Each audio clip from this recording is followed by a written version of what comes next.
John 18 verse 11. So Jesus said to Peter, put your sword into its sheath and drink the cup that the Father has given me. Now, I'm trying to wait for this commentator or the person to stop speaking, but she's speaking, been speaking now for 5 minutes. I think maybe now done, it would be a great...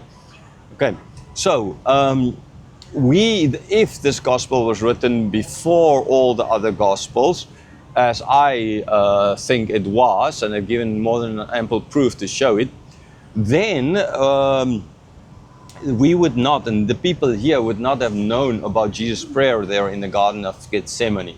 Okay?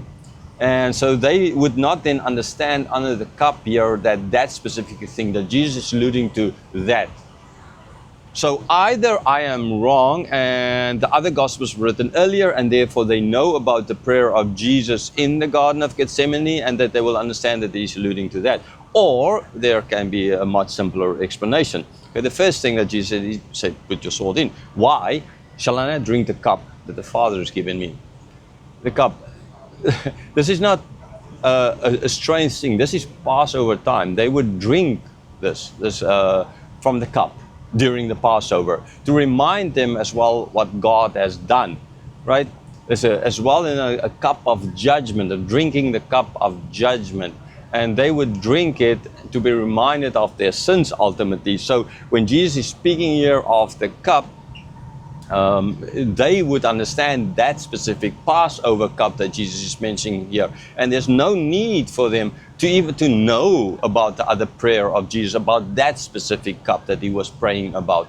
Okay, so that actually then, instead of showing that it was written at a later stage, actually proves to me that it was written at the early stage, because he is not alluding to that, but he's writing to these kind of people who would understand what this cup means. And so he's pointing to the historical cup, the Passover cup here, and not so much to his prayer and what he was praying. Yes, his prayer was based upon that cup, but he is praying to this historical, their knowledge of the Old Testament ultimately. And this is the cup then that he's speaking of, this cup of judgment that the Father, right, what he's supposed to do, the Father has given him.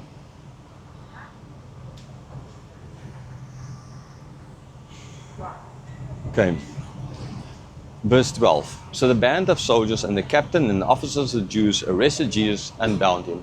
When Jesus, at that stage, when all this pandemonium, all hell broke loose, as you can say, he did not, he did not disappear into thin air. He did not make use of this time to slink into the darkness, into the shade, and hide and get away. No, he did not. He healed this guy. We see this from the other Gospels. Okay, in this Gospel it's not important because Jesus is just using the heals for the healing, the miracles as signs.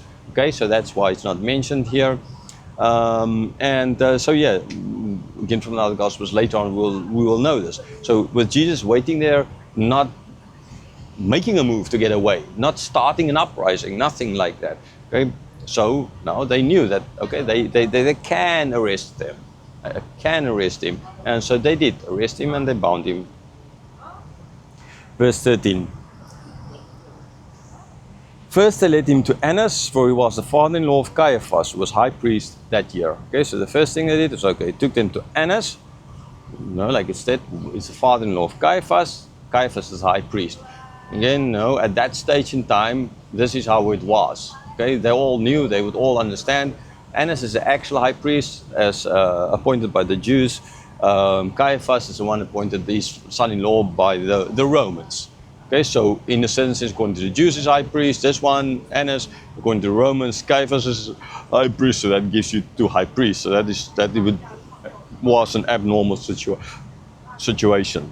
Verse 14, it was Caiaphas who advised the Jews that it would be expedient that one man should die for the people.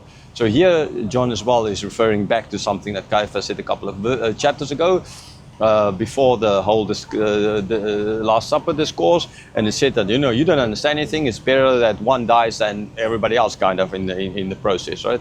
So he's just making sure that we know which Caiaphas this is. Maybe there were other Caiaphases around as well, but then at the same time, being the high priest, you would think that.